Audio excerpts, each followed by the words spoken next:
Amém. Louvado seja o nome do Senhor. Meus irmãos, eu convido a igreja a abrir as suas Bíblias na carta de Paulo aos Filipenses. Nós vamos dar sequência à exposição da carta de Paulo aos Filipenses e hoje concluiremos o capítulo 2, com a graça do Senhor. Se você perdeu as mensagens anteriores, você pode ir no canal da nossa igreja e tem lá uma playlist com as 6 mensagens anteriores dessa série na carta aos Filipenses, e você pode acompanhar desde o início a exposição desta carta tão preciosa. O tema da nossa mensagem, baseada neste parágrafo, nesta perícope, será Homens de Honra. E na leitura você vai entender por que nós colocamos esse título, esse tema, Homens de Honra. Então, Filipenses capítulo 2, versos 19 ao 30, palavra do Senhor para o nosso coração. Lembrando que nesta série eu estou fazendo uso da Nova Almeida atualizada, tá bom? Diz assim, Filipenses 2, 19 ao 30. Espero no Senhor Jesus enviar-lhes Timóteo o mais breve possível, a fim de que eu me sinta animado também ao receber notícias de vocês, porque não tenho ninguém com esse mesmo sentimento e que se preocupe tão sinceramente por vocês. Todos os outros buscam os seus próprios interesses e não os de Jesus Cristo. Quanto a Timóteo, vocês conhecem o seu caráter provado, pois serviu ao Evangelho junto comigo, como um filho trabalha ao lado do pai. Portanto, este é quem espero enviar, tão logo eu saiba como vai ficar a minha situação. Mas confio no Senhor, que também eu mesmo, em breve, irei até aí.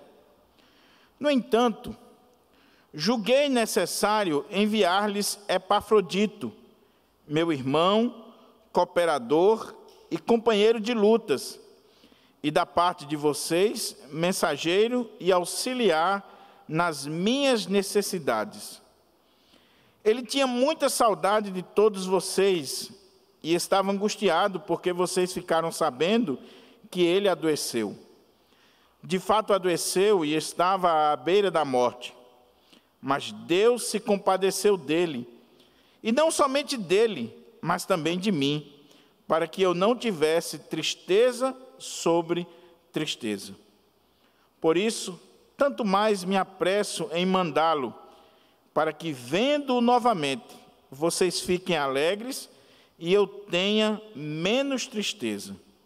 Recebam-no, pois, no Senhor com toda alegria e honrem sempre os que são como ele, porque por causa da obra de Cristo, ele quase morreu, arriscando a própria vida para suprir a ajuda que vocês não podiam me dar pessoalmente. Vamos orar ao nosso Deus, pedir a Ele que nos abra a porta à palavra, que nos oriente, que nos instrua, que nos edifique, em nome de Jesus. Curva a sua fronte e faça a sua oração. Peça ao Senhor para falar com você, para abrir a porta à palavra aos nossos corações. Pai querido, louvado e engrandecido seja o teu nome. Ó Senhor, nós estamos aqui mais uma vez reunidos como igreja do Senhor, como povo do Senhor, não só para te adorar na beleza da tua santidade, mas também para ouvir a tua voz a partir da exposição da tua palavra. Fala conosco, Senhor. A tua palavra foi lida e está aberta diante de nós, e nós carecemos agora da iluminação, da direção do teu Espírito Santo, trazendo intrepidez, luz e discernimento ao pregador e produzindo, ó Deus, na congregação um espírito quieto, tranquilo, um coração receptivo para ouvir a tua voz. Que nós saiamos daqui conscientes de que o Senhor tratou com cada um de nós individualmente e que a nossa vida foi transformada, foi cada vez mais impactada pelo poder do Evangelho. É em Cristo Jesus que eu te oro e desde já te agradeço, hoje e sempre. Amém. Amém. Mantenha a sua Bíblia aberta para que a gente possa considerar esse texto sagrado. Como eu disse, o tema é homens de honra, porque Paulo está dizendo aqui que aquela igreja deveria honrar sempre a homens como esses aqui, como Epafrodito e como Timóteo. E nós vamos ver por que esses homens são dignos de honra. Mas eu queria começar a mensagem desta ocasião dizendo o seguinte: há poucos dias eu conversava com um colega e nós estávamos conversando sobre igreja, sobre religião, sobre o contexto de uma comunidade local. E a nossa conversa, a tônica da conversa era o seguinte: meus irmãos, como tem pessoas boas na igreja, como tem pessoas preciosas, pessoas maravilhosas, pessoas que realmente são dignas de honra. A gente olha para determinados irmãos, para determinadas irmãs, para determinadas pessoas no contexto da comunidade, e você diz assim: puxa vida, como essa pessoa é importante aqui na comunidade, como essa pessoa é fundamental aqui na comunidade. É bom a gente fazer essa análise, essa reflexão, porque muitas vezes, quando nós pensamos numa igreja local, a gente só pensa nos problemas e a gente só pensa naqueles que dão trabalho, que tem também. Nós não podemos negar. Na igreja existem pessoas que realmente não fazem nada, criticam tudo e passam o tempo todo dando trabalho. E você não pode expulsar porque você não sabe se de fato ela é crente, se ela é uma serva de Deus. Você não sabe quem é trigo e quem é joio. Não compete a mim, compete ao Senhor fazer essa diferenciação e essa escolha. Mas também existem pessoas na igreja que você olha para ela e você identifica nela ali essa pessoa de honra, essa pessoa amorosa, essa pessoa que marca a nossa vida de forma positiva. O problema é que nós só focamos naqueles que dão maus exemplos e não naqueles que são dignos de honra, naqueles que realmente são bons exemplos. A gente tem a tendência de esquecer essas pessoas, de achar que a igreja está completamente perdida, está completamente sem norte, quando na verdade toda a igreja tem aqueles que dão trabalho e tem aqueles que trabalham, aqueles que são dignos de honra. Pois bem, Paulo aqui na carta aos Filipenses, nós estamos vendo que Paulo ele está tratando, desde o versículo 27 do capítulo 1 até o final do capítulo 2, Paulo está tratando de um tema geral. Em todo este parágrafo longo, essa sentença longa, do capítulo 1, verso 27, até o final do capítulo 2, que nós vamos terminar hoje, Paulo está tratando de um tema geral. E qual é o tema geral? A unidade da igreja. A unidade da igreja.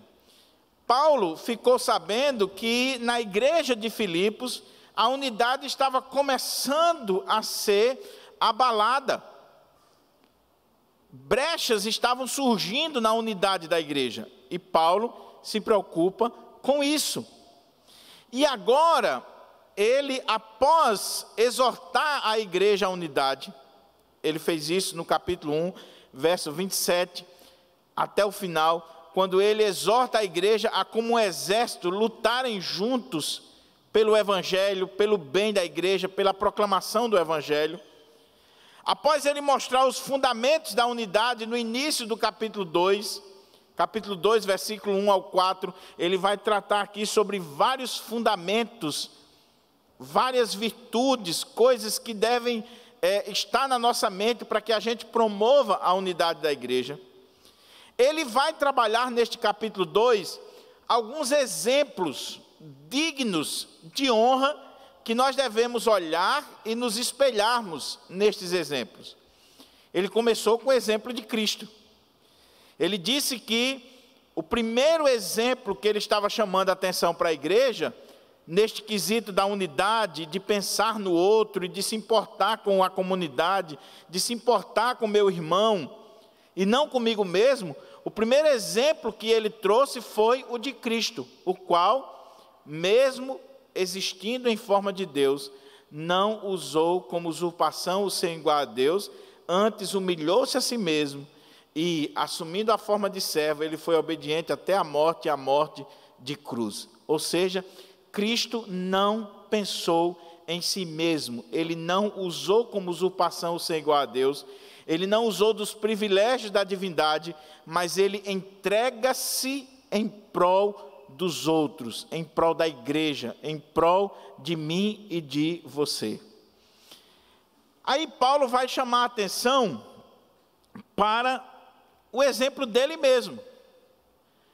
Mas é interessante que quando Paulo vai falar de si, ele trabalha essa temática da unidade, como nós vimos aqui no desenvolvimento da salvação, no parágrafo anterior. E Paulo, a partir desse tema do desenvolvimento da salvação, ele vai usar 2 versículos para falar dele, para chamar a atenção para ele, e dizer: olha, eu me alegro com vocês, eu me regozijo com vocês, mesmo que eu seja oferecido como libação, mesmo que eu venha morrer aqui, mas eu já estou feliz por ter feito a obra, por ter visto o progresso na vida de vocês. Ele gasta no máximo 2 versículos para mostrar que ele também, ele deu a vida, ele investiu na igreja de Filipos, ele fez diferença na vida daqueles irmãos, e agora ele está preso, ele espera visitar aqueles irmãos, ele espera ir ter com eles, mas mesmo que ele não vá, ele já se dava por satisfeito pela obra que tinha realizado ali na igreja de Filipos. Só que ele não para por aí. Porque o que a igreja de Filipos poderia dizer? Ah, muito bem, Paulo, você está dando exemplo de pessoas que buscaram a unidade, de pessoas que não pensaram em si mesmos, mas no outro. Porém, vamos lá, né? Primeiro exemplo, Cristo. Quem é que barra Cristo? Então, olhar para Cristo como exemplo é algo quase impossível para nós de alcançarmos esse exemplo. O segundo exemplo que você dá, Paulo, é de você mesmo. E quem é você? É um apóstolo de Cristo. Não era qualquer pessoa. Então, a igreja poderia dizer: os 2 exemplos que você deu não nos diz respeito, porque o primeiro é Cristo e o segundo é um apóstolo de Cristo. Então, nós estamos a anos-luz de imitarmos não só a Cristo, como também a um apóstolo de Cristo. Aí Paulo, ele vai dar mais 2 exemplos. E agora ele vai dar exemplos do meio, do contexto da comunidade. Ele vai dar exemplos de irmãos, assim era Paulo também, mas ele vai dar exemplos de irmãos que nós poderíamos chamar de carne e osso, guardadas as devidas proporções, porque Jesus é 100% homem, era de carne e osso, e Paulo é homem também. Mas ele vai dar exemplo de pessoas mais próximas de nós, comuns, pessoas mais chegadas a nós. Ele vai dar o exemplo de Timóteo, e ele vai dar o exemplo de Epafrodito, como homens que não buscavam os seus próprios interesses, homens que não estavam preocupados consigo mesmo, mas preocupados com a comunidade, estavam preocupados com o outro. Preste atenção nisso aqui, meus irmãos, que isso aqui é muito sério. A ênfase do capítulo 1 é Cristo. Capítulo 1, versículo 21. Para mim, o viver é Cristo, e o morrer é lucro. A ênfase do capítulo 2 é o outro. É o outro na frente do eu. Não há como nós buscarmos a unidade da igreja, não há como nós preservarmos a unidade da igreja, não há como nós termos uma igreja unida, lutando juntas pela fé do Evangelho, se o outro não estiver na frente do eu.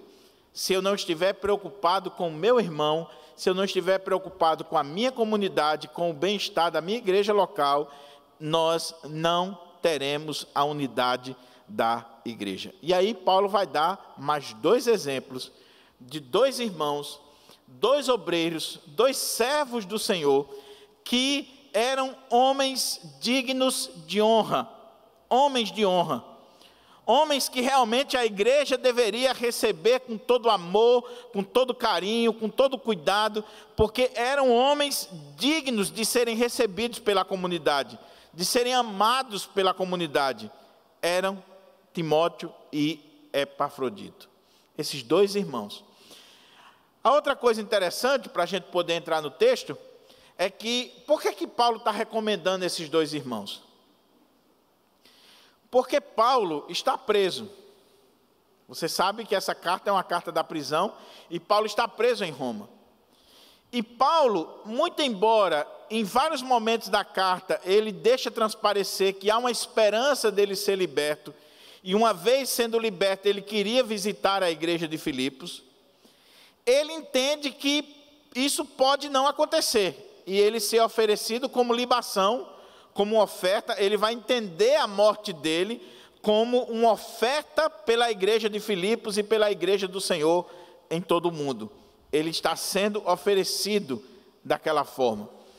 Então, sabendo que isso poderia acontecer e que também poderia haver uma demora se ele chegasse a ser liberto, isso iria demorar um pouco, até ele visitar a igreja de Filipos, ele está recomendando Timóteo e Epafrodito para a igreja de Filipos. Detalhe, meus irmãos, ainda para a gente poder entrar no texto, é que a igreja de Filipos havia mandado Epafrodito com uma oferta para Paulo em Roma. Epafrodito era um dos líderes da igreja de Filipos.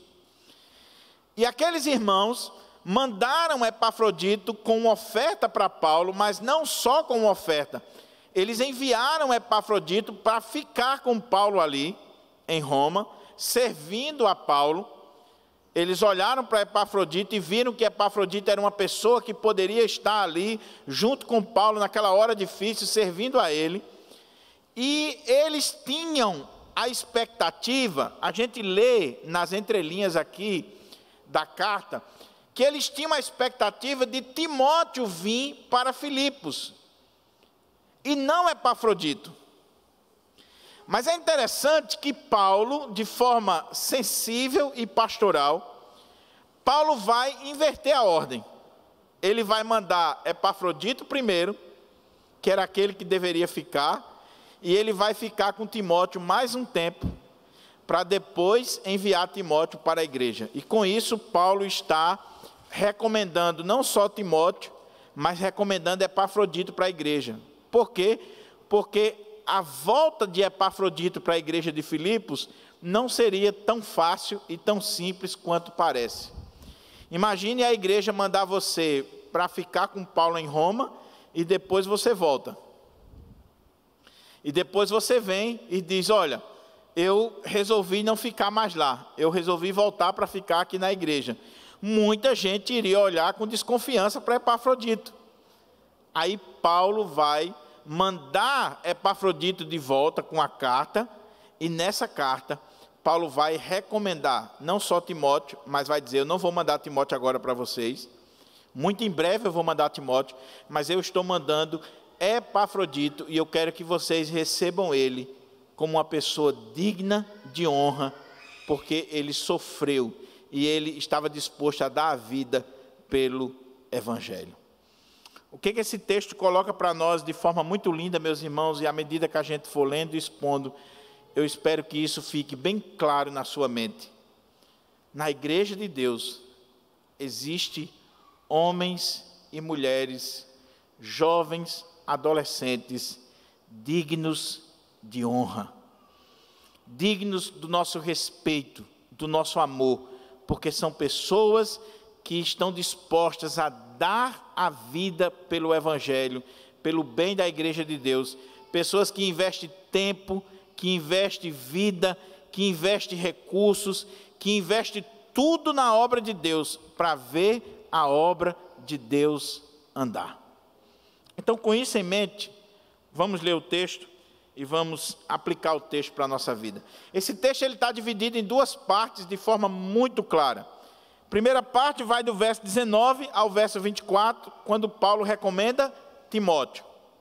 Segunda parte, do verso 25 até o verso 30, quando ele fala de Epafrodito. Então, é a divisão natural do texto, para que a gente possa entender o texto. Ele recomenda Timóteo, depois ele recomenda Epafrodito. Então, com a sua Bíblia aberta, vamos lendo aqui o texto e extraindo daqui algumas lições para nós. O texto começa dizendo assim: espero no Senhor Jesus enviar-lhes Timóteo o mais breve possível, a fim de que eu me sinta animado também ao receber notícias de vocês.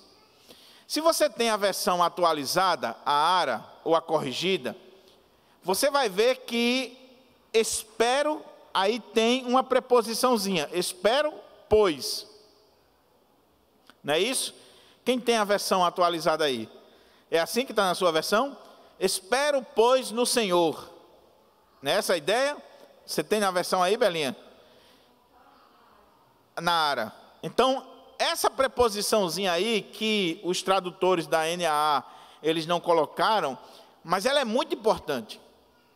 Porque toda vez que você vê uma conjunçãozinha no texto, uma partícula dessa no texto, ele está ligando o texto ao que foi dito anteriormente.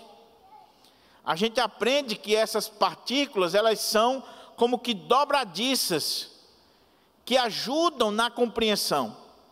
Então, quando Paulo diz assim, espero, pois, no Senhor, esse pois me leva a ver o que ele disse anteriormente. O que vem anteriormente para que Paulo diga isso que ele vai dizer agora. E quando você olha os versos anteriores, é exatamente aquele contexto de que Paulo está refletindo sobre a possibilidade de ser oferecido por libação, ou seja, ele imagina que pode morrer, ele está ali aguardando o seu julgamento, está aguardando uma sentença, e ele não sabe se vai ser morto ou se ele vai ter a vida preservada. O que ele sabe é que, independente do que aconteça com ele, ele está feliz pela obra que realizou. Então, olha aqui, por exemplo, o versículo 17 e o versículo 18, para a gente entender esse pois, que é importante no texto. 17 diz assim, entretanto,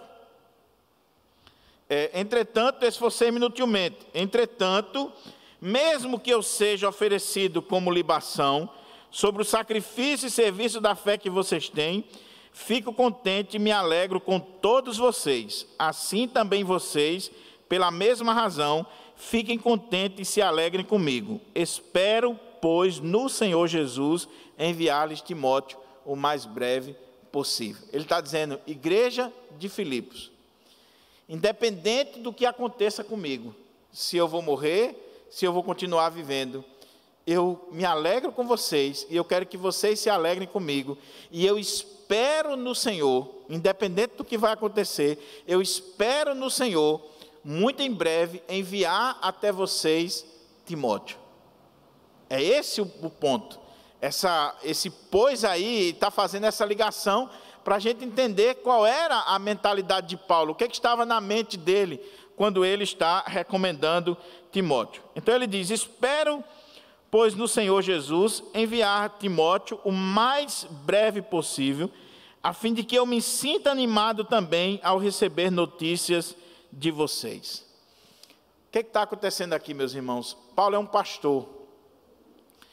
Paulo não é um teólogo que está escrevendo livro para vender. Paulo está escrevendo uma carta para uma igreja que lhe enviou ofertas, uma igreja que se preocupava com ele, E Paulo também se preocupava com aquela igreja. Aquela igreja aguardava notícias de Paulo.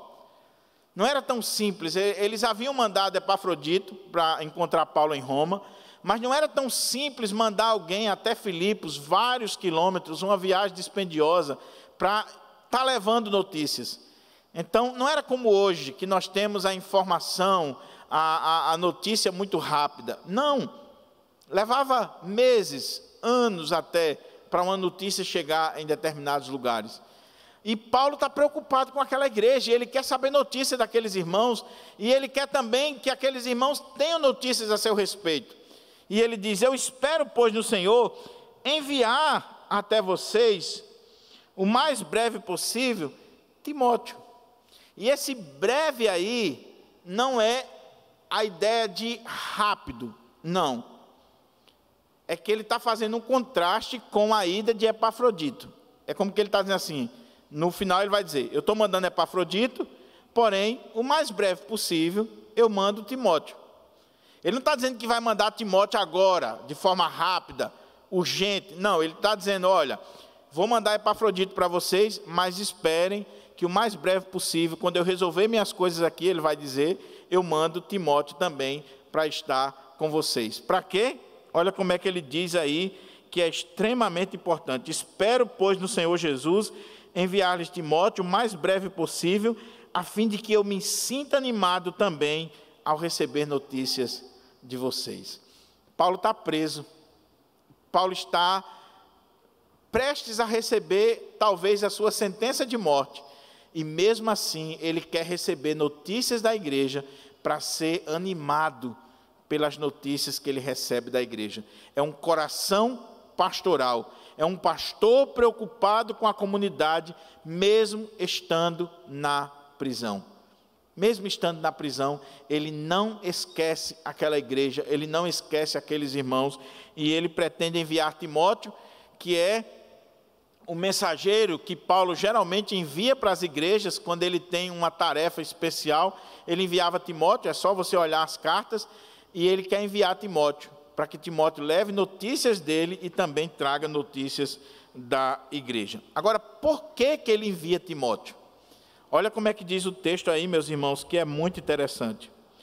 Porque não tenho ninguém com esse mesmo sentimento e que se preocupe tão sinceramente por vocês. Opa, Paulo agora vai começar a falar um pouco a respeito de Timóteo. Quem era Timóteo? Quando a gente estuda a biografia de Timóteo à luz da Bíblia, nós vemos algumas coisas interessantes que eu não tenho como detalhar aqui, porque senão a gente perde a exposição do texto todo. Mas quem era Timóteo? Timóteo era um jovem obreiro, filho na fé do apóstolo Paulo. Paulo diz isso na sua carta a Timóteo, não só na primeira carta, mas na segunda carta ele vai dar informações sobre Timóteo, que teve o privilégio de nascer em um lar cuja avó e a mãe eram crentes, eram servas de Deus. E Timóteo aprendeu da sua avó Lóide, da sua mãe Eunice, as sagradas letras. Muito embora o pai de Timóteo fosse um grego, a sua mãe era judia, e ela conhecia as sagradas letras. Nós não sabemos se o pai de Timóteo era crente também, mas o fato é que a avó de Timóteo e a mãe de Timóteo não perderam tempo, educaram Timóteo nas sagradas letras, ensinaram a Timóteo a palavra de Deus. E aí o que acontece? Na primeira viagem missionária, quando Paulo está passando na região de Derbe e Listra, Paulo teve contato com esse jovem. E aí esse jovem, que conhecia a lei, ele agora vai se converter através do ministério do apóstolo Paulo. Por isso que Paulo chama ele de filho na fé. Como ele não tinha um pai que era cristão, essa talvez seja a ideia correta, Paulo vai se tornar o pai na fé de Timóteo, ele vai se preocupar com Timóteo. E aí Paulo ganha Timóteo para Jesus, discipula Timóteo, e na segunda viagem missionária, quando Paulo está passando naquela região, ele ficou sabendo que Timóteo era um jovem crente, que que dava bom testemunho, que tinha um caráter provado, que realmente Deus tinha feito uma obra na vida dele. E o que acontece?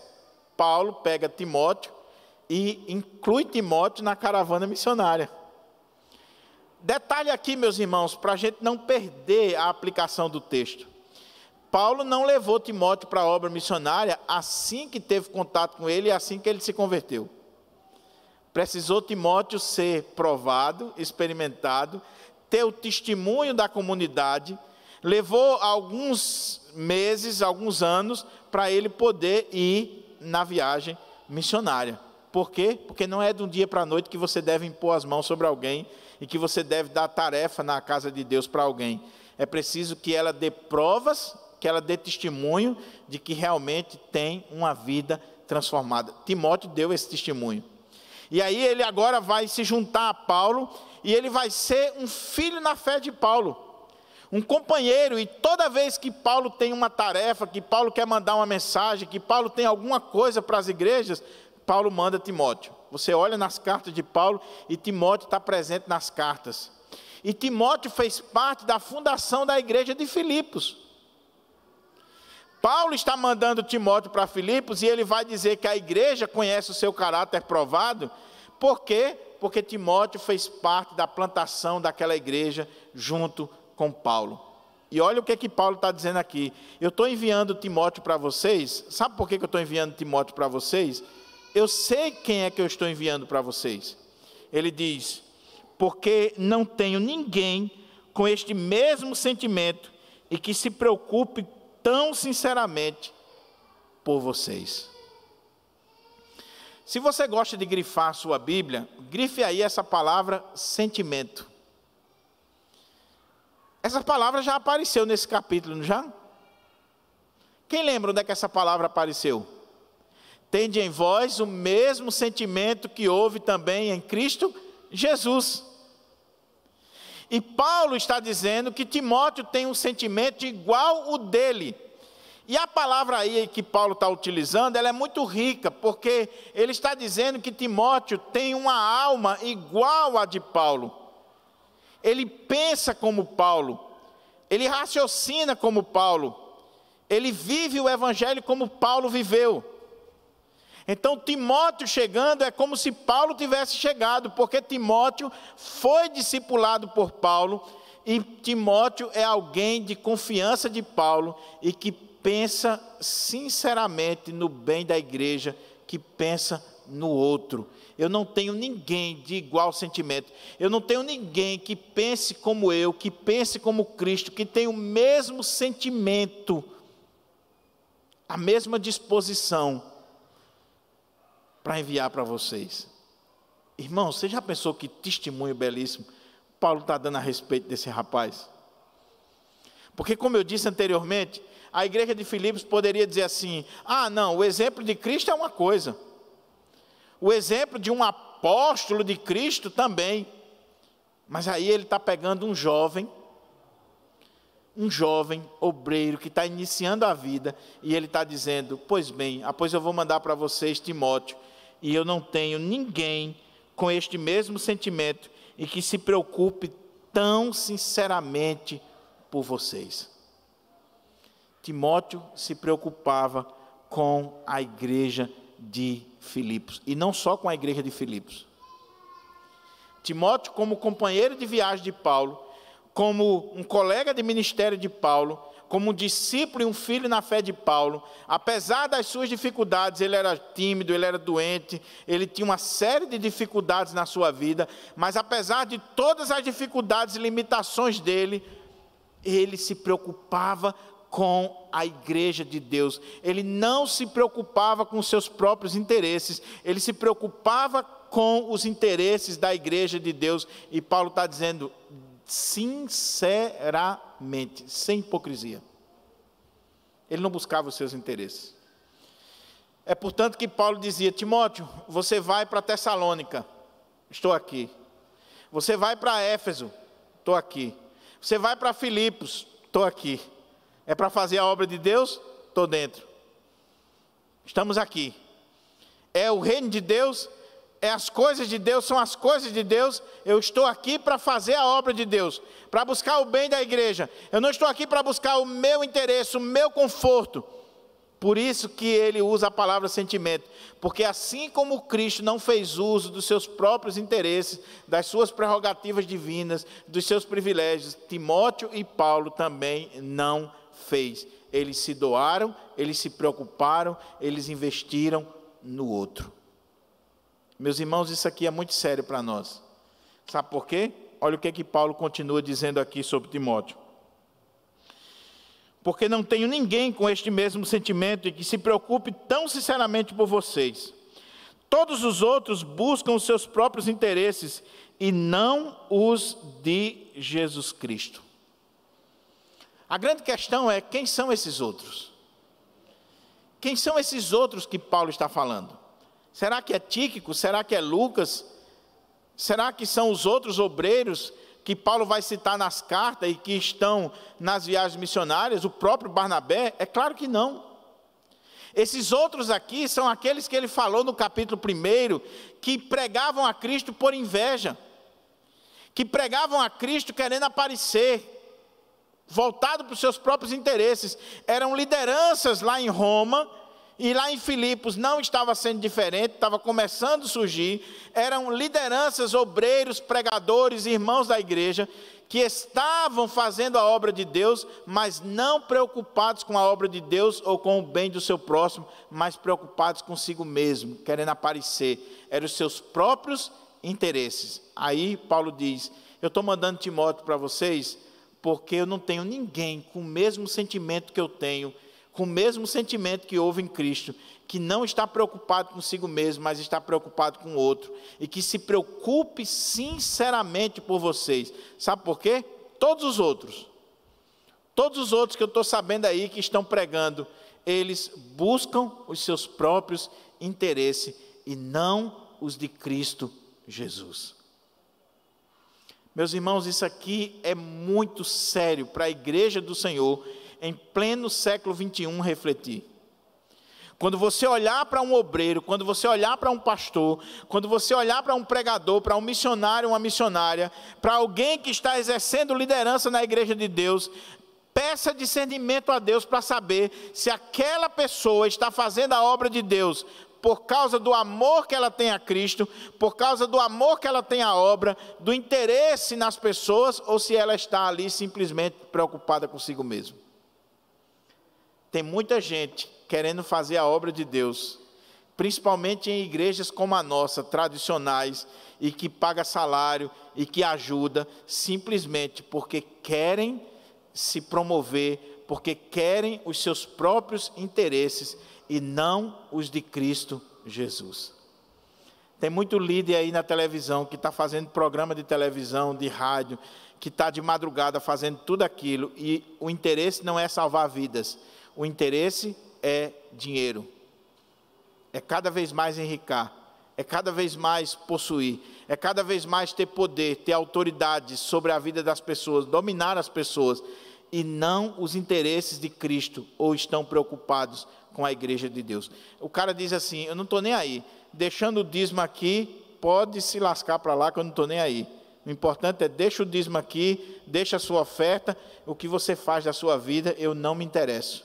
Eu não me preocupo com você, eu não estou nem aí com você, eu não quero saber se você vai para o inferno, eu quero saber se você está mantendo aqui o ministério, fazendo com que essa roda gire. É esse o problema, meus irmãos. Aí Paulo diz, Timóteo não é assim. Timóteo se preocupa sinceramente por vocês. Timóteo é alguém que não busca os seus interesses, mas os interesses de Cristo, do reino de Deus, da igreja de Deus, do povo de Deus. Porém, tantos outros estão buscando os seus próprios interesses e não os interesses de Cristo Jesus.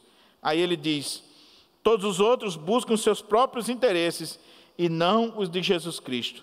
Quanto a Timóteo, vocês conhecem o seu caráter provado, pois serviu ao Evangelho junto comigo, como um filho trabalha ao lado do pai.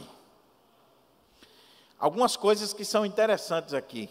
Paulo está dizendo que Timóteo não busca os seus próprios interesses. Paulo está dizendo que Timóteo se preocupa sinceramente com a igreja, e Paulo está dizendo que Timóteo serviu e serve a Paulo como um filho ao pai. Só que a expressão que ele usa no texto grego é um filho que serve como um servo, como um escravo, que está ali 100% disponível. É esse Timóteo aqui. E como eu disse, se você olhar as cartas de Paulo, você vai ver que Paulo sempre tem missões especiais para Timóteo, e ele cumpre essas missões com alegria, com singeleza de coração e com fidelidade. Mas Paulo diz outra coisa aqui sobre ele. Paulo diz, quanto a Timóteo, vocês conhecem o quê? O seu caráter provado. Eu estou enviando Timóteo para você, porque ele busca os interesses da igreja, ele se preocupa com vocês, e também, meus irmãos, vocês conhecem o caráter de Timóteo, que foi um caráter provado. E a expressão que ele utiliza aqui, era a expressão para você verificar as moedas, se eram moedas falsas ou verdadeiras. Se você queria saber se uma moeda era de prata realmente ou de ouro, você jogava ela no chão e você fazia determinadas provas com aquela moeda para saber se era de fato uma moeda verdadeira, se era puro ouro ou pura prata. O que Paulo está dizendo é que Timóteo está sendo enviado porque Timóteo já foi provado no ministério. Timóteo já foi avaliado.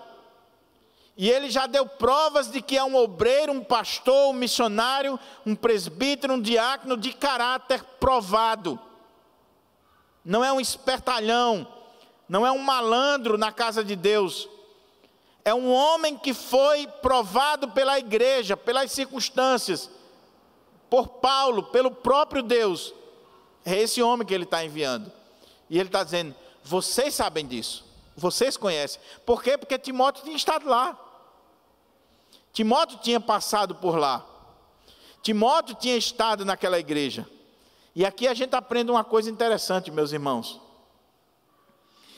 A questão não é como você chega, a questão é como você sai de determinados lugares.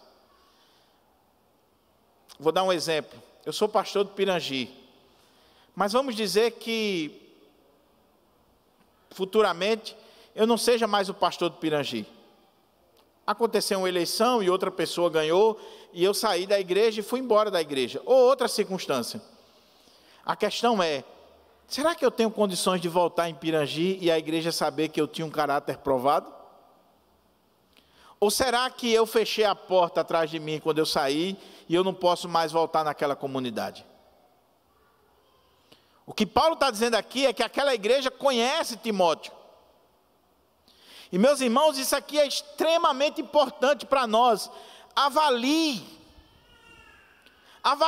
os obreiros, avalie os diáconos, avalie os presbíteros, avalie os pastores, avalie os pregadores.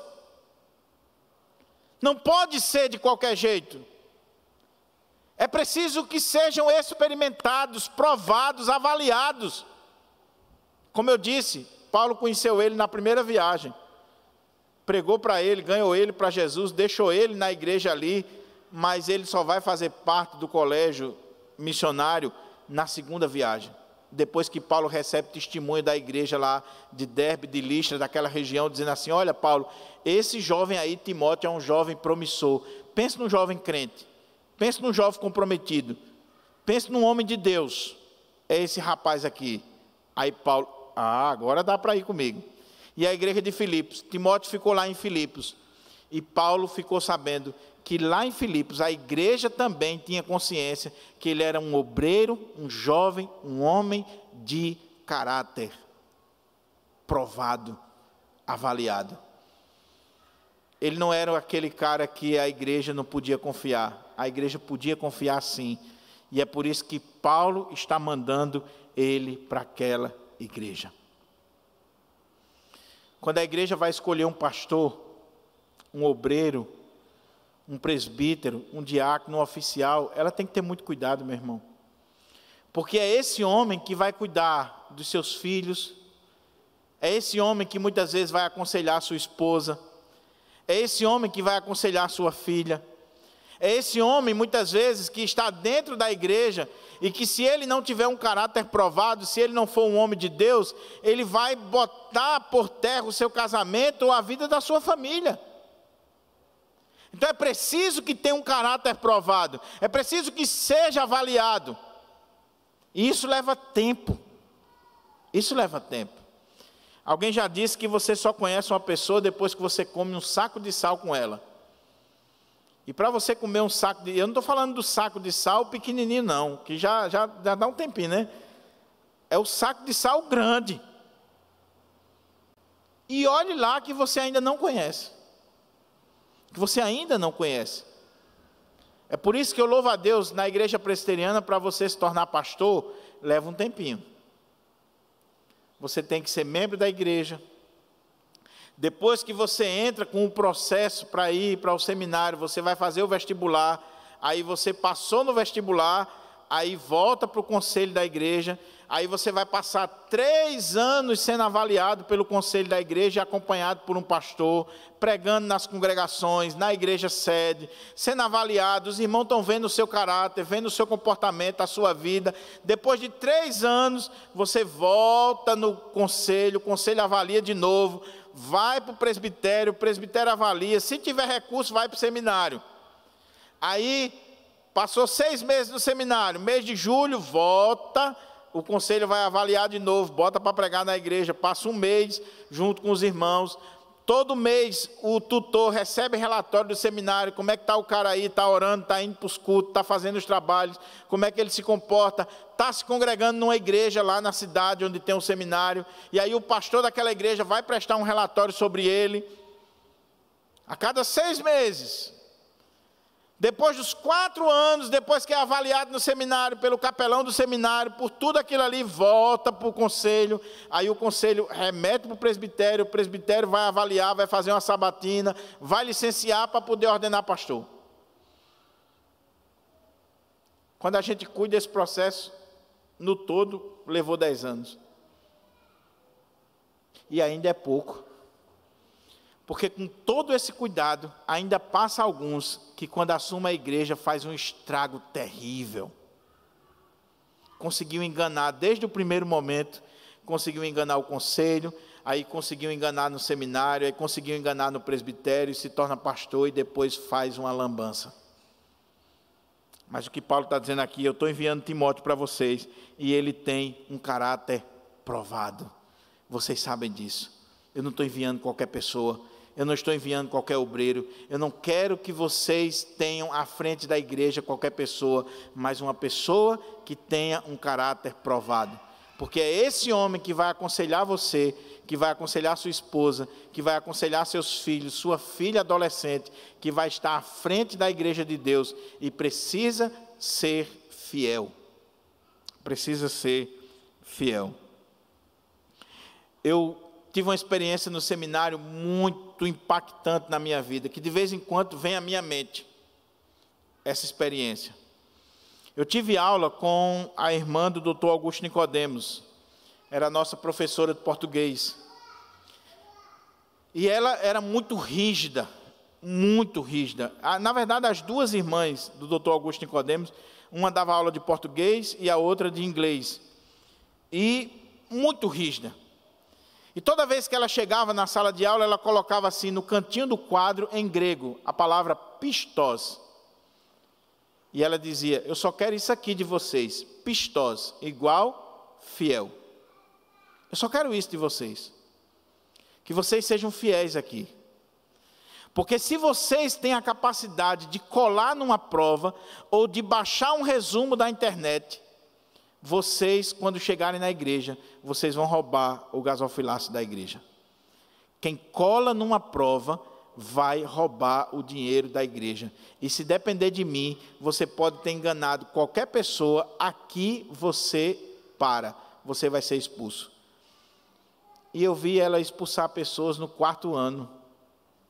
Não interessa se está se formando, se está se é isso, se é aquilo, se é filho de pastor, não interessa. Se ela pegasse colando ou baixasse um resumo da internet, ela pegava o camarada, levava na diretoria e dizia, ou ele ou eu no seminário. E nos 4 anos que eu passei lá, eu vi pelo menos uns 3 serem expulsos do seminário, porque não foram fiéis. Talvez alguém diga assim, mas que rigidez, tem que ser assim. Vai cuidar de vidas, vai cuidar de dinheiro, de viúva, de pobre, de gente humilde, que coloca aqui uma oferta. Vai aconselhar jovens, carentes, crédulas, que chega ali confiando no pastor, confiando naquele líder. E se ele for um cabra safado, um cabra de peia, ele vai assediar as meninas da igreja. Então ele tem que ter o caráter provado. E é por isso que Paulo está mandando Timóteo. E ele diz assim, portanto, esse é quem espero enviar. Então logo eu saiba como vai ficar a minha situação. Ele não sabe ainda como vai ficar a situação dele. E ele só vai enviar Timóteo depois que ele souber da sua situação, diferente de Epafrodito. Timóteo vai ficar mais um tempo com Paulo. Timóteo vai ficar mais um tempo ali, junto com o apóstolo. E no tempo certo, na hora certa, quando Paulo tivesse ciência da sua situação, da sua sentença, ele enviaria Timóteo para aquela igreja, assim que ele soubesse. Aí ele diz, mas confio no Senhor, que também eu mesmo, em breve, irei até aí. Alguns entendem aqui que Paulo, ele pode ter tido uma revelação de Deus, de que naquela prisão, no contexto dessa prisão, ele não seria morto. E de fato ele não foi nessa prisão. Ele vai ser solto, e só depois é que ele vai ser preso, e aí sim, sentenciado à morte, que é quando ele escreve a 2ª carta a Timóteo. Então ele tem aqui uma esperança, ele tem aqui uma ideia de que ele pode sim ser solto, e na hora que ele for solto, ele mesmo quer ir àquela igreja. Por quê? Por mais que você envie alguém, meu irmão, aquela pessoa, por mais que ela seja a sua alma gêmea, a ideia aqui no texto grego pode trazer isso. Ele tinha o mesmo sentimento, a mesma alma, o mesmo pensamento de Paulo, mas não substitui Paulo. Não substitui Paulo. Aquela igreja amava Paulo, aquela igreja tinha um carinho especial por Paulo, e por mais que Timóteo fosse alguém de Deus, um homem sincero, um homem honesto, um homem comprometido, um jovem cheio da graça, cheio do poder de Deus, mas Paulo diz assim, mas eu também espero ir ter com vocês. Então esse é o primeiro homem de honra, Timóteo. Meus irmãos, eu coloquei o nome do meu filho Diego, mas quando ele era pequeno, eu chamava Timóteo. Justinete ficava brava comigo, porque eu brincava com o Diego, e eu não chamava Timóteo, chamava Timóteo, para brincar. Era o tempo todo. Mas pense num nome bom, especial para você colocar no seu filho. Timóteo, aquele que se preocupava com a igreja de Deus, aquele que não buscava os seus próprios interesses, aquele que apesar de ser jovem, era crente, era comprometido, era um pastor, era um líder da igreja do Senhor, e que Paulo vai dar a ele várias tarefas, e ele cumpre todas as tarefas, e ele vai ter o privilégio de receber 2 cartas de Paulo, quando é pastor lá na cidade de Éfeso, pastoreando aquela grande igreja, aquela tão importante igreja. Sabe por quê? Porque ele tinha um caráter provado. Que nós sejamos, meus irmãos, como Timóteo, que nós venhamos nos espelhar nesse tipo de homem, nesse tipo de obreiro, de pastor, de jovem. Ele era um jovem, viu? Ele era um jovem. Timóteo deveria ter aí em torno de 30 anos. Era um jovem, não era um velhão, um presbítero de 50 anos, um pastor de 50 anos de ministério, não, era um jovem, mas um jovem que a igreja olhava para ele e via como padrão dos fiéis, um jovem de Deus, um jovem crente, comprometido, porque o jovem tem que ser assim. Eu não entendo aquela ideia, não, pastor, é jovem, você tem que entender, o jovem é assim mesmo, jovem tem que ser crente, jovem tem que ter moral, jovem tem que ser comprometido com as coisas de Deus. Mas, infelizmente, está faltando isso hoje nas igrejas. É por isso que as meninas estão desesperadas, porque olham para alguns jovens na igreja e não vê Timóteos na igreja. Pode ter outros, mas Timóteo está faltando, meus irmãos, nas igrejas. Está faltando Timóteo no meio do povo de Deus. Aí Paulo agora vai recomendar o outro obreiro, que é Epafrodito. Ele diz assim: no entanto, julguei necessário enviar-lhes Epafrodito. Quem é Epafrodito? Primeira palavra, Epafrodito, também é um nome bonito para você colocar no seu menino. Talvez não pareça, mas é um nome bonito. Epafrodito significa amável. Epafrodito, lembra de Afrodite? Quem era Afrodite? A deusa do amor. Epafrodito significa alguém que ama, ou alguém amável, querido. Epafrodito é o enviado da igreja de Filipos para ir lá em Roma levar uma oferta para Paulo. Alguns chegam a dizer que Epafrodito era o pastor da igreja nesse período, era um dos líderes da igreja nesse período, e ele, como líder, ele recolheu as ofertas e ele vai levar essa oferta para Paulo, e ele tem o propósito de ficar com Paulo um tempo ali. Então é esse homem aqui, esse homem de Deus, esse homem que tem um nome, talvez soe estranho, né, na nossa língua, mas um nome muito bonito e que faz jus a quem ele é, porque ele é uma pessoa cheia de amor, ele é amável. Epafrodito. Então Paulo, entendendo que aquela igreja não estava esperando Epafrodito, porque aquela igreja estava esperando Timóteo. Epafrodito tinha vindo não só para trazer a oferta, mas para ficar. Então, se ele voltasse sem qualquer tipo de informação da parte de Paulo, talvez a igreja tratasse ele com desdém. Dizer: ué, você foi para cumprir uma tarefa e não cumpriu? Você foi para auxiliar Paulo e não vai auxiliar? Então Paulo agora vai recomendar Epafrodito. E ele coloca algumas coisas especiais, meus irmãos, para cada um de nós aqui. Preste atenção nisso aqui. Ele diz assim: no entanto, julguei necessário enviar-lhes Epafrodito. Quem é Epafrodito? Aí ele diz: meu irmão, cooperador e companheiro de lutas, e da parte de vocês, mensageiro e auxiliar nas minhas necessidades. Como Paulo é interessante quando ele vai tratar dos outros. Preste atenção. Quando ele foi dar o exemplo de si mesmo, ele usou 2 versículos, ou se você olhar com mais detalhe, um versículo para falar sobre si. Quando ele vai falar de Timóteo, ele usa 6 ou 7 versículos. Vai falar de Epafrodito, ele usa mais 6 ou 7 versículos. Quando Paulo falou de si mesmo, ele usou 3, 4 palavras. Quando ele vai falar de Timóteo, ele esbanja elogios. Ele coloca os adjetivos, ele vai falando a respeito daquele rapaz, daquele jovem, daquele obreiro. Ele não está mentindo, mas ele está falando de forma abundante. E é a mesma coisa que ele está fazendo com Epafrodito. Quem é Epafrodito para Paulo?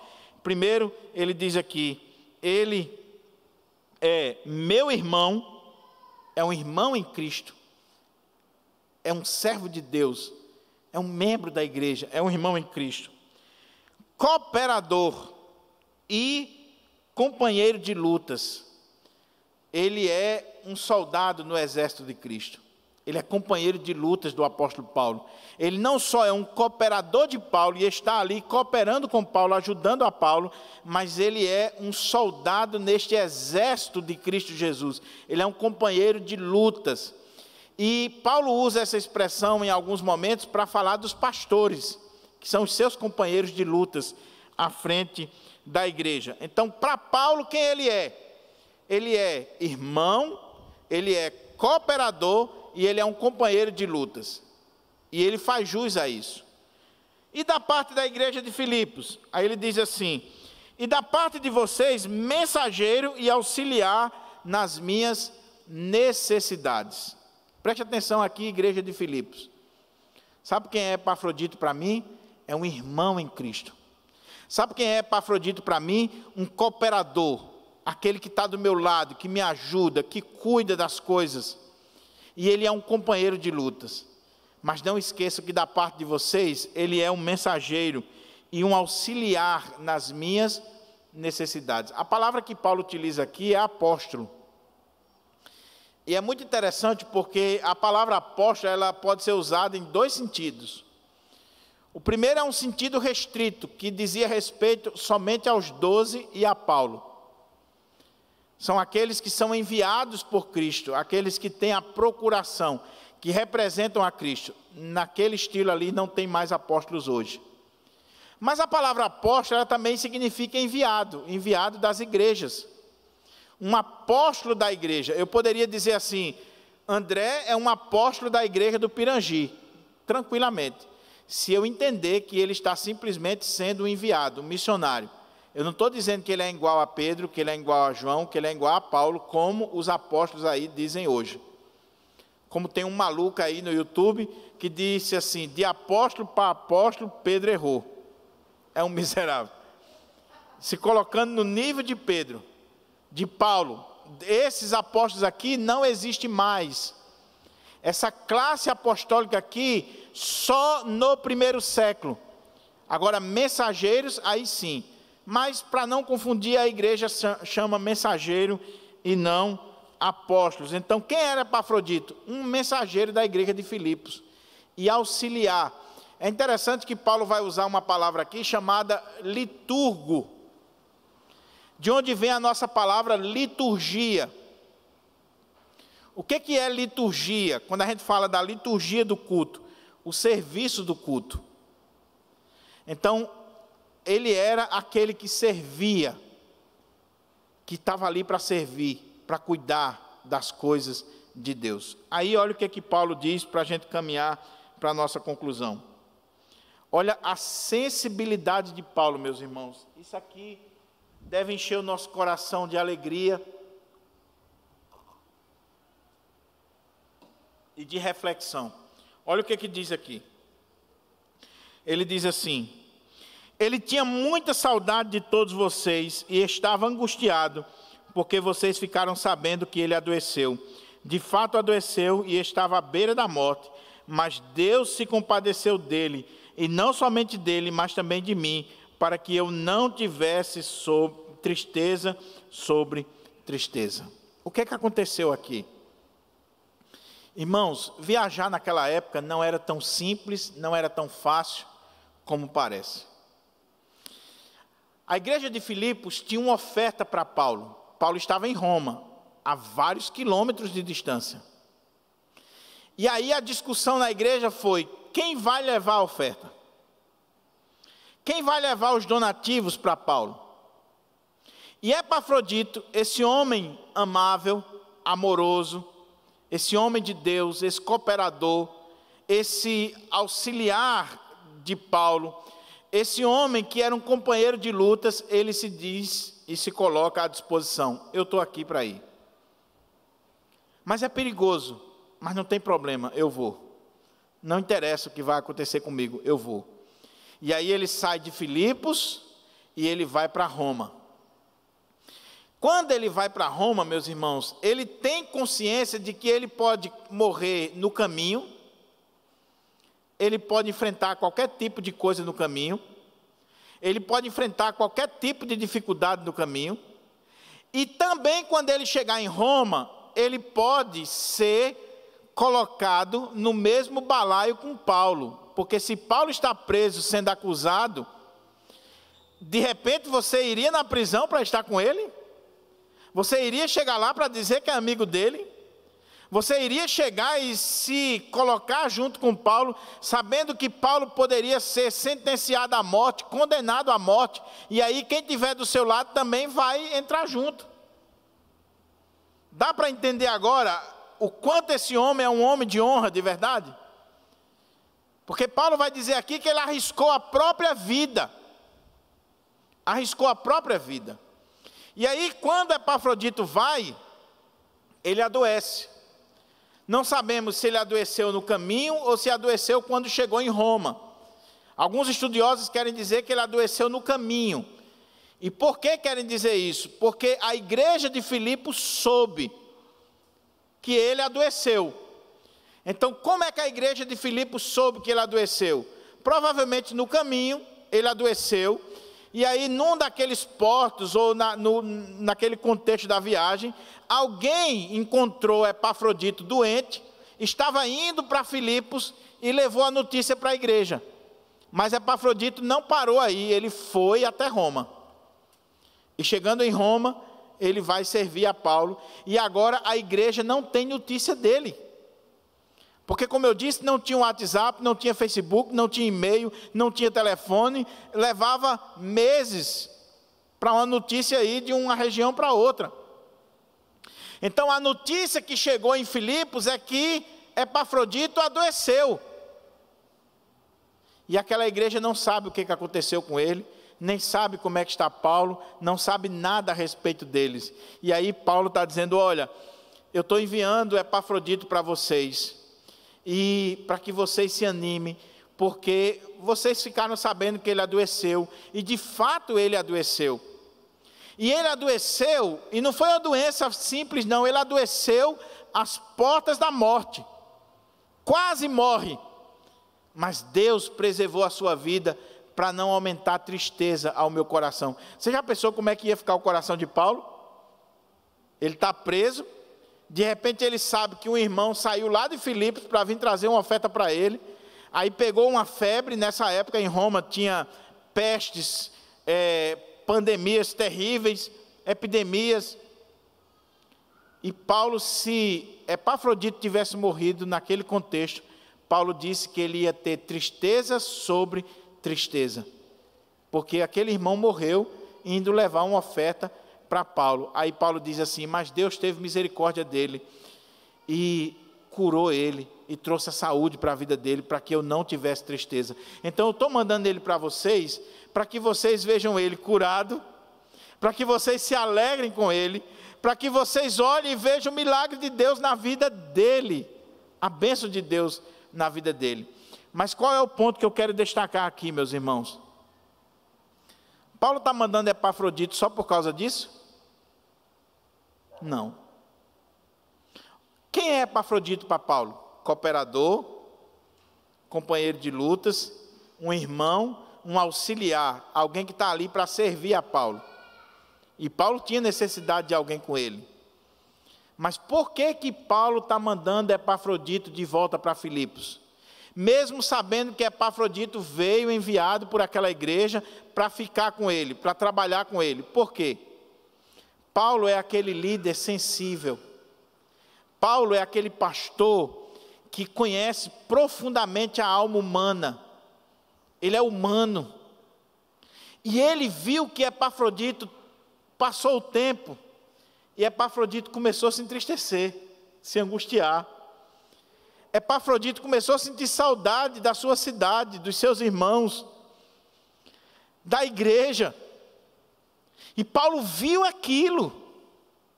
E Paulo, de forma sensível, coisa que falta na vida de muitos pastores, de muitas agências missionárias, talvez alguns estão me vendo aqui, de muitas igrejas, de muitos presbitérios, de muitos seminários. Paulo, sensível à situação daquele jovem obreiro, Paulo viu que ele estava com saudade, que ele estava angustiado, que ele estava aflito. Paulo disse assim, Epafrodito, eu vou mandar você de volta. Eu preciso muito de você aqui. Eu preciso muito dos seus serviços, mas eu quero mandar você de volta, porque eu estou vendo que você está com saudade da igreja. Eu estou vendo que você está com o coração apertado, angustiado, querendo voltar. Eu quero mandar você de volta. E Paulo vai mandar ele de volta. E para a igreja receber Epafrodito de volta, não julgando Epafrodito, Paulo vai escrever essa carta e mandar Epafrodito com essa carta. E Paulo vai recomendar Epafrodito para aquela igreja e dizer, meus irmãos, recebam ele, porque ele estava com saudade de vocês. Ele é meu irmão, ele é cooperador, ele é um homem de Deus, ele é alguém que luta pelo Evangelho, mas não julgue ele por ele ter voltado. Ele voltou porque ele é um ser humano como eu e você, e ele tem sentimentos, ele tem saudade, ele se angustia, ele quer voltar. Meus irmãos, eu vi colegas no seminário. Eu tive o privilégio de fazer o seminário, e eu ia na segunda, voltava na sexta. Eu vi colega no seminário que passava 1 ano, 1 ano e meio, 2 anos até, sem poder ir em casa. Colega que estava fazendo seminário aqui em Recife, mas era do Maranhão, e não tinha condições de ir em casa, nem no período das férias, porque não tinha dinheiro. Às vezes, os próprios colegas é quem se juntavam e diziam assim: rapaz, para você visitar seus pais, a gente vai se juntar aqui e nós vamos dar uma oferta para você. Mas não tem como fazer com todos. Não tem como fazer com todos. Agora você imagina aí um jovem de 17, 18 anos, alguns nunca saíram de casa, estão a não sei quantos quilômetros de casa, final de semana o seminário fica vazio, porque quem é aqui da região do Nordeste, todo mundo viaja, e o cara fica num prédio vazio, nem o refeitório funciona, nada funciona, não tem a capela, não tem o refeitório, não tem nada, você fica num apartamento sozinho. E o cara ficar longe de casa 2, 3, 4 anos. E às vezes esses seminaristas são enviados para as igrejas, e a igreja precisa ter sensibilidade para saber que aquele jovem, ele está com saudade de casa, ele está com o coração apertado, ele está com sentimentos trancados ali no seu coração. Então, quando receber um seminarista, meu irmão, trata com amor, trata com carinho. Quando receber um missionário, o missionário muitas vezes passa meses fora de casa, anos fora de casa, datas comemorativas. Deixa eu dar um exemplo para você. Dia das Mães. Eu estava aqui na igreja pregando. Você estava com sua mãe depois. Mas a minha mãe, eu sou filho único, ela está lá no interior, a 200 quilômetros. E eu não podia ir lá porque de noite tinha culto. E eu não podia estar lá. Muitas vezes o pastor, o obreiro, o missionário, ele não tem condições de estar com a família, de estar com os entes queridos. Por quê? Por causa das atividades da igreja. Eu não estou dizendo que ele não deva fazer. Ele faz com amor. Mas lembre-se que essa pessoa tem sentimento, tem coração. Tem coração. Então, muitas vezes a igreja deve olhar para um Epafrodito e entender a sua situação. Paulo está dizendo, ele estava com saudade de vocês, meus irmãos. Não julgue ele. Porque talvez alguém naquela igreja mais espiritual, né? Sempre tem. Voltou do campo missionário? Você foi e não teve condições de permanecer lá? No mínimo você devia passar uns 10 anos. Você vai, meu irmão? Você tem coragem de ir? Você tem condições de ir? Você consegue ficar distante da sua família 5, 10, 15 anos dos seus pais? Por isso que muitas vezes é tão importante quando a gente tem um missionário lá na África, ou aqui mesmo no Brasil, em outro estado, você mandar uma cartinha para aquele missionário, mandar uma oferta, fazer uma ligação, dizer alguma coisa para aquele missionário, porque ele tem coração como qualquer pessoa, e ele tem saudade. Epafrodito estava com saudade. Concluindo, Paulo diz assim: por isso, tanto mais me apresso em mandá-lo, para que, vendo novamente, vocês fiquem alegres e eu tenha menos tristeza. Recebam-no, pois, no Senhor com toda alegria e honrem sempre aos que são como ele, porque, por causa da obra de Cristo, ele quase morreu, arriscando a própria vida para suprir a ajuda que vocês não podiam me dar pessoalmente. É interessante aqui, e tem uma questão gramatical interessante, a palavra que Paulo utiliza aqui, para arriscar a vida, era usada para jogos, na época também, e era usada também para os gladiadores, ou para situações em que você se expõe ao perigo de morte. Epafrodito, mesmo sabendo que ele poderia morrer na viagem, ou que ele poderia morrer em Roma, ou que ele poderia ser envolvido no processo do apóstolo Paulo, ele estava disposto a dar a própria vida por causa da obra de Cristo. E Paulo está dizendo: homens como esse, vocês devem honrar, vocês devem respeitar, vocês devem tratar com amor. Honrem sempre a homens como esse.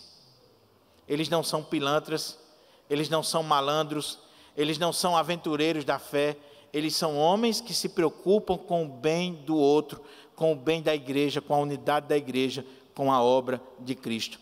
E por causa da obra de Cristo, ele estava disposto a dar a própria vida, ele correu riscos. Dr. William Barclay faz uma observação que eu quero concluir com ela. Ele diz que esse texto chama a nossa atenção de que esse homem ele estava disposto a correr riscos por causa da obra de Cristo. E quando ele foi para Roma, ele sabia que em Roma tinha diversos tipos de doenças e epidemias. E mesmo assim, ele foi para Roma fazer a obra de Deus. E Dr. William Barclay cita o exemplo de um bispo, se eu não estou enganado, o nome dele era Cipriano, que ele era bispo no contexto do Império Romano, e houve uma peste muito grande. E boa parte dos pastores, dos bispos da época, fugiram para bem distante, abandonaram os seus rebanhos e fugiram, para não morrerem naquela peste. Este bispo Cipriano, ele reuniu os seus paroquianos, reuniu os presbíteros e os diáconos da igreja e disse: se nós sairmos daqui, o que será desse povo? Nós precisamos ficar aqui e correr o risco de morrer, mas nós vamos cuidar dos moribundos que estão jogados nas ruas. E eles trataram daquelas pessoas que estavam doentes, daquelas pestes, e isso ficou marcado na história como um exemplo de pessoas que arriscaram a vida por causa da obra de Cristo, por causa do outro. Calvino foi a mesma coisa em Genebra. Quando Simonton veio aqui para o Brasil plantar a igreja presbiteriana, em 1859, disseram para ele nos Estados Unidos: você vai para o Brasil, um lugar que só tem mato, cheio de doenças endêmicas. Aqui na época, meus irmãos, a febre amarela matava e matava muito. E disseram para Simonton: não é seguro você ir para o Brasil, você é um jovem, em vez de ficar aqui nos Estados Unidos e pastorear igrejas grandes, você vai para lá, você pode pegar a febre amarela, você pode pegar malária e tantas coisas, e você vai para lá, não é seguro você ir para lá. E Simonton disse: o lugar mais seguro da terra é o homem estar no centro da vontade de Deus. Eu vou. E ele veio, e ele plantou a igreja presbiteriana, e ele morreu sim de febre amarela. Morreu ele, morreu a esposa, morreu a filhinha, a única filhinha. Mas ele plantou a igreja presbiteriana, e é por causa disso que eu e você estamos aqui hoje. Porque um jovem de 30 e poucos anos lá atrás não teve medo de vir para o nosso país e de arriscar a própria vida por causa da obra de Cristo. Eu vou dar um testemunho mais próximo de nós. E Deus sabe por que eu estou dando esse testemunho, não é para gloriar, nem para exaltar, mas é para mostrar que existe sim obreiros e homens de honra. Meu filho, missionário Diego, ano passado, ele pegou Covid, ele, a esposa e a filhinha recém-nascida. Glória sabe disso. Mas sabe por que ele pegou Covid? Não foi falta de aviso, não. Ele pegou Covid porque ele não quis sair do ambiente da congregação. Ele não ficou trancado dentro de casa. ele dizia: Pai, tem irmãos da congregação que estão passando fome, que estão passando necessidade, e eu não posso ficar quieto recebendo o salário da igreja, eu preciso fazer alguma coisa. E ele saía 4 horas da manhã para a Ceasa, para comprar materiais, para fazer cesta básica, pedindo aos irmãos aqui da igreja ajuda, a igreja aqui montando cestas básicas, e ele voltava para o bairro lá, e distribuindo cesta básica, e indo visitar as pessoas, e pegou Covid. E eu também, e a minha esposa também, pegamos, fazendo a obra de Deus. Não deixei de fazer um velório. Não deixei de visitar ninguém por causa disso. Há poucos dias mesmo, uma pessoa estava assim, e precisando de ajuda. E eu disse: eu vou. Mas você pode se infectar e morrer. Se eu morrer fazendo a obra de Deus, eu morro feliz. Eu morro feliz. Nós precisamos, meus irmãos, repensar os nossos valores. Nós precisamos olhar para esse texto e não simplesmente olhar como um assentimento intelectual ou como mais uma pregação. Nós precisamos olhar para esse texto e perguntar: será que eu estou disposto a dar a vida por causa da obra de Cristo e da igreja de Cristo? Será? Como é que eu, como pastor de Pirangi, poderia ter uma irmã perdendo o seu filho com 30 e poucos anos, e aquela irmã chorando do lado de um caixão, e eu, porque estava com medo de pegar uma infecção, eu não estar ali do lado da minha ovelha? Como é que eu não poderia estar? Como é que eu não poderia me fazer presente? Como muitos pastores, alguns até que eu conheço, que assim que estourou a pandemia, pegaram o carrinho, tiraram até para fora do estado e abandonaram os rebanhos, porque não queria correr riscos. Meus irmãos, a igreja precisa avaliar muito bem os homens que se dizem homens de Deus, pastores que se preocupam com o rebanho de Deus. Como eu disse, eu não estou dizendo isso aqui para minha glória não, meu irmão, eu sou tão pecador quanto você e meu filho também. Mas nós aprendemos isso aqui. Pastor é aquele que está com a ovelha, não só no aniversário, na festa de casamento, não só nas horas boas e nas horas felizes. Pastor é aquele que está com a ovelha na hora do luto, na hora da dor, na hora da fome, na hora da dificuldade. Pastor é aquele que ele sabe que a ovelha está passando necessidade, ele vai no seu armário e pega o quilo de feijão e reparte no meio. Aqui é para você, aqui é para mim. Isso é pastor. Isso é ser pastor. Porque muitas vezes as ovelhas estão dando mais exemplos do que nós. Eu tinha uma ovelha na congregação de Guarapes, pobre, meu Deus do céu, pobre. Ourives, imagine o ourives nos dias de hoje, não ganha quase nada, o coitado. Às vezes ganhava R$5 por dia, R$10, consertando ali uma corrente, alguma coisa. E ele chegava em casa, casinha pobre, um barraco de tábua, casinha humilde, não tinha nem um tamborete para sentar, a gente sentava em pedaço de coqueiro na casa dele.